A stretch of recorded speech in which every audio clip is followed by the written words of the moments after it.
Tiga. Hello everyone. Today we will be interview Nuker Lesisnu.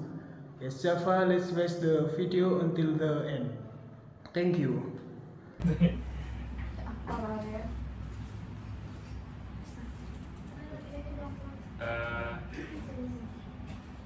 Berbicara tentang visi misi Mbak ya, untuk Lesisnu sendiri itu seperti apa gitu visi misi yang akan dijalankan gitu yang ada?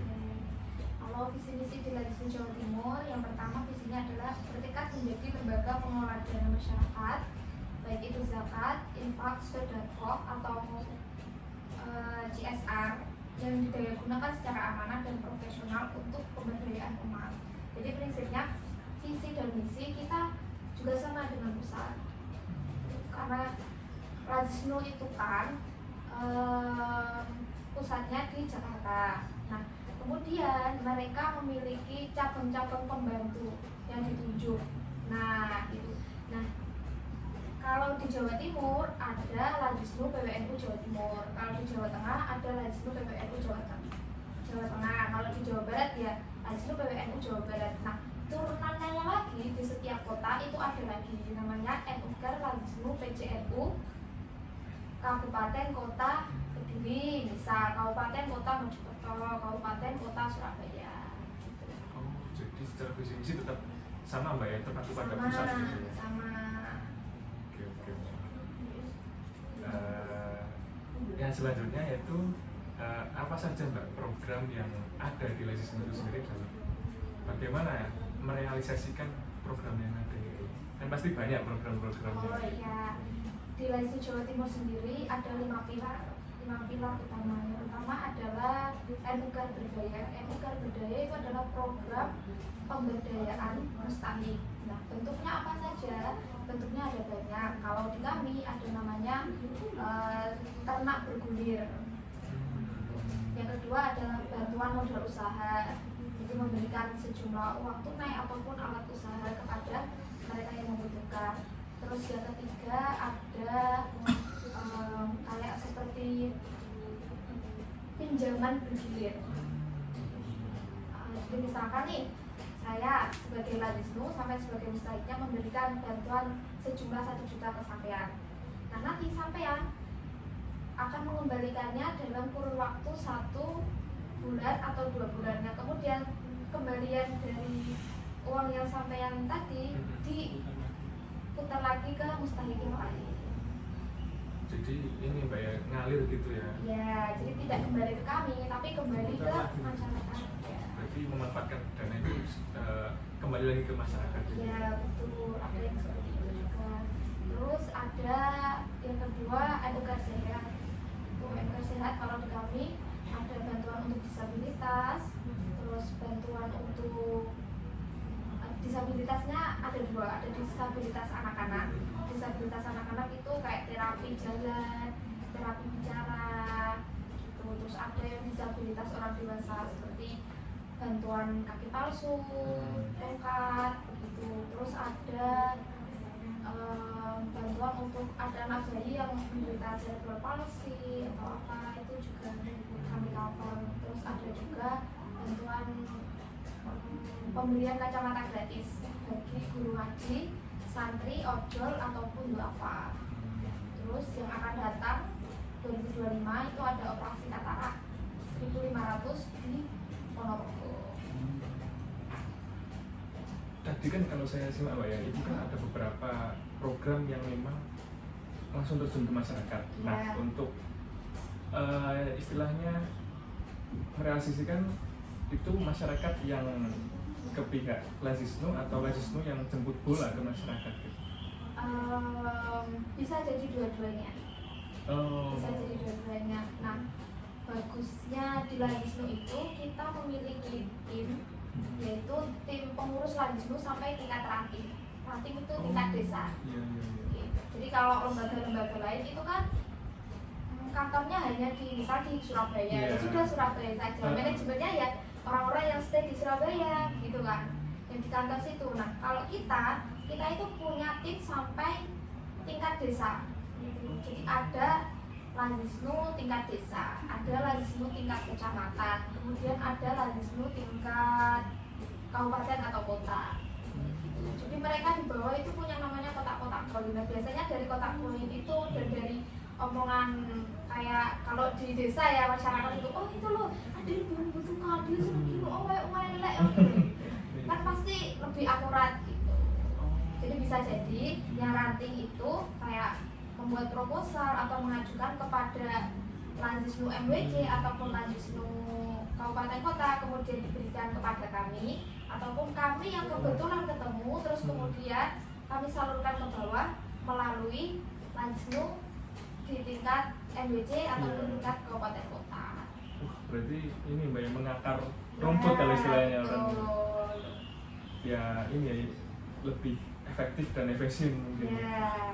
Keren. Terus selanjutnya Mbak, berkaitan dengan penyaluran dana zakat itu sendiri, bagaimana tentang penyaluran itu sendiri? Kalau kami penyaluran zakatnya itu biasanya fokus ke bantuan modal usaha, untuk masyarakat fakir miskin dan beasiswa bagi mereka yang benar-benar tidak mampu, sama satu lagi itu bantuan biaya hidup untuk fakir. Jadi beberapa masyarakat di desa kan ada yang sudah tua, tidak punya siapa-siapa, tidak punya harta benda, gitu kan, tidak ada yang mengurus gitu. Jadi biasanya kami yang memberikan fasilitas, baik itu kayak rumah tinggal sementara ataupun biaya hidup sehari-hari, biasanya kami juga.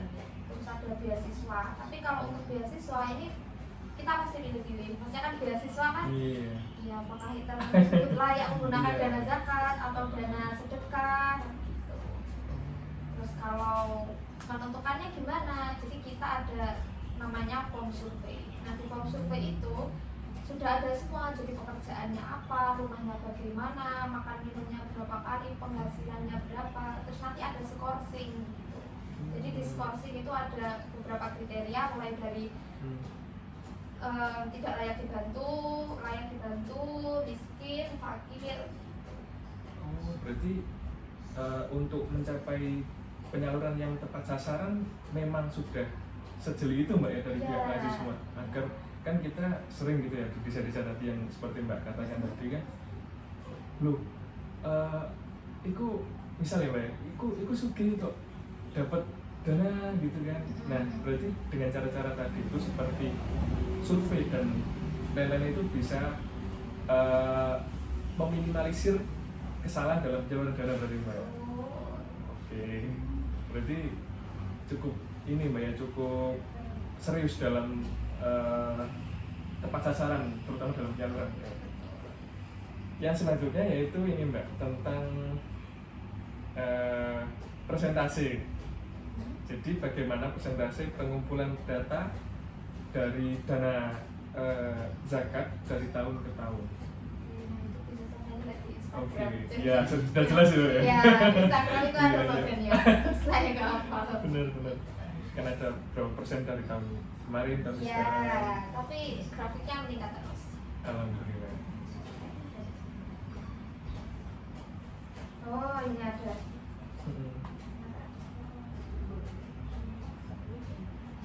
Selanjutnya Mbak ya,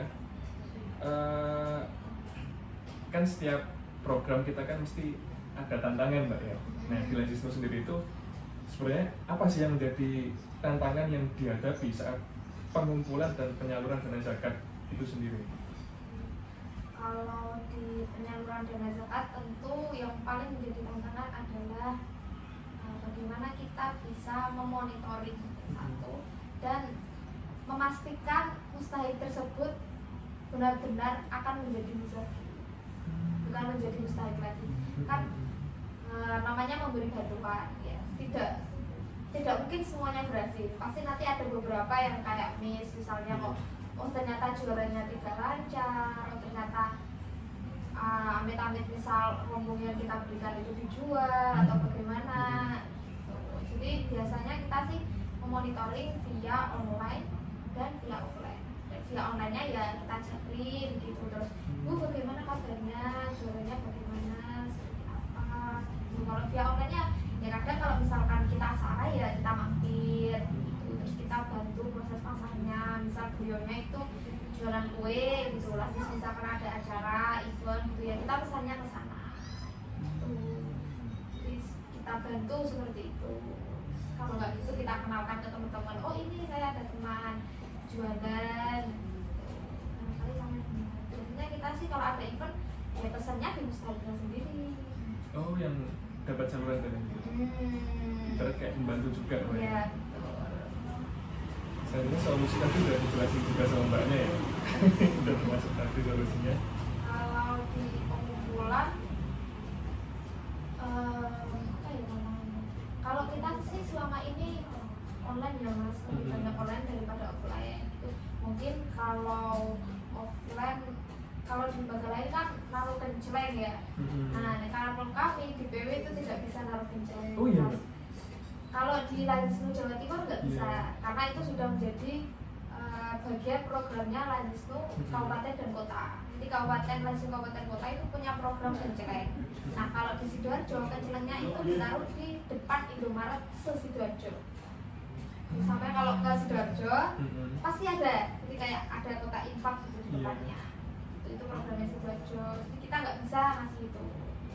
Jadi kalau misal offline Jawa Timur ya paling ke perusahaan-perusahaan, ke Telkomsel, ke BSI, BCA, gitu saja.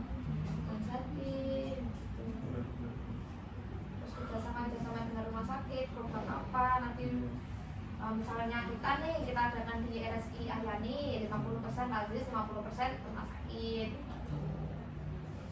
Lainnya sih lewat online, bisa WhatsApp broadcast, bisa campaign kita bisa etiket. 1, 2, 3. Thank you for watching our interview with NU Care Legisno S Java. Don't forget to like, share, and subscribe. See you.